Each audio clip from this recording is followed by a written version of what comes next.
Hi, this is David Orlofsky. Welcome to the Parsha in 5, which is a new thing that the Rabbi Orlofsky show is offering up. You know, the podcast is a sort of a long form. Every now and then I get somebody who says, can you shorten this for people who have shorter attention spans? And I say to them, anyway, so this is perfect for you people. All of you with ADD out there like me. It's just 5 minutes on the Parsha, something that you can say over, hopefully, at the Shabbos table. Okay, Parsha's Vayera. There are some people who say outrageous things to be able to get attention. You know, when they're little kids, they say, little bad words, children bad words just to be able to get people's attention. Yeah. Vivek Ramaswamy comes to mind. Don't mean to get political, but say outrageous things just to get attention.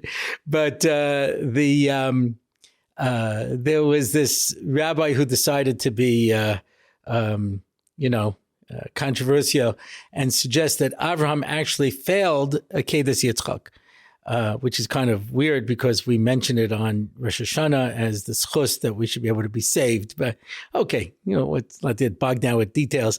And one of his proofs is that Hashem told him to bring Yitzchak as a korban, and he didn't actually tell him to kill him. He told him to bring him as a korban.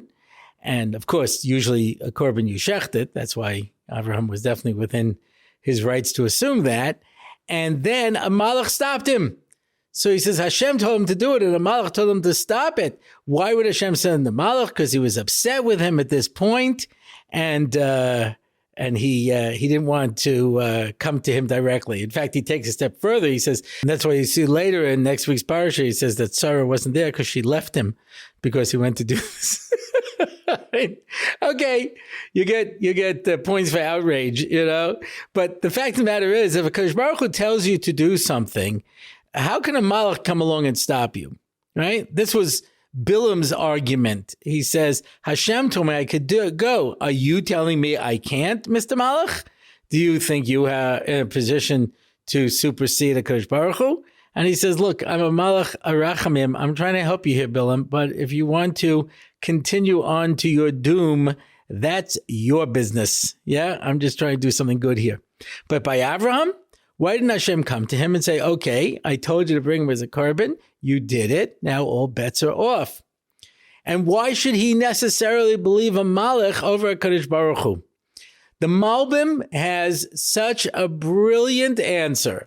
I think about this every time I read the story of the Akedah. It says in Pirkei Avos, every time you do a mitzvah, you make a malach. And every time you do an avera, you make a bad malach.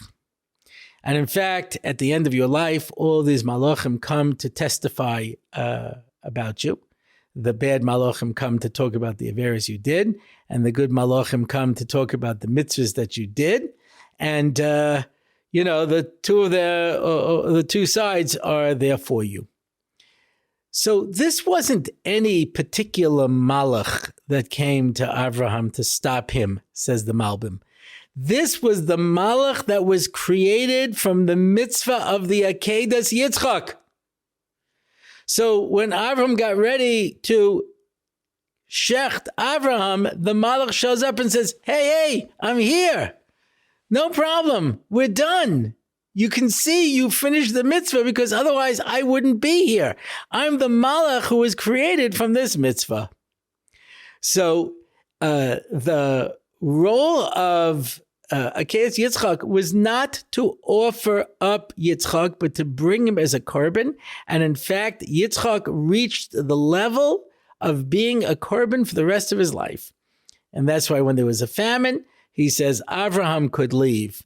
Your son Yaakov could leave Eretz Yisrael, but not you, because you are a korban. And he lived the rest of his life with this level of Kedusha, wherein he was out of this world. That is the koyach of Yitzchak. And that's why the Gemara says at the end of time, when Hashem says, I'm sorry, the Jewish people have sinned and there's no more hope, Yitzchak says, listen, Kadosh Baruch Hu, me and you, You know me. I'm a korban. So how long does a person live? 35 years, 70 years. So you take 35, I'll take 35, we'll split it. You understand? Like, he does a whole cheshbon first. He says, how much could he have sinned? Here he was sleeping. Here he was this, he was that, So whatever's left, me and you will split it. That was the level that Yitzchak was able to reach and was able to accomplish. And so Akedas Yitzchak, of course, becomes part of the genetic makeup of the Jewish people. All of the Jews who have given their lives over the centuries have been able to draw upon that power of Yitzchak to be able to give ourselves to HaKadosh Baruch Hu. And through the power of that, we're able to attain this level of greatness. And Mirza Hashem, all of us will live up to this Kedusha. Good Shabbos.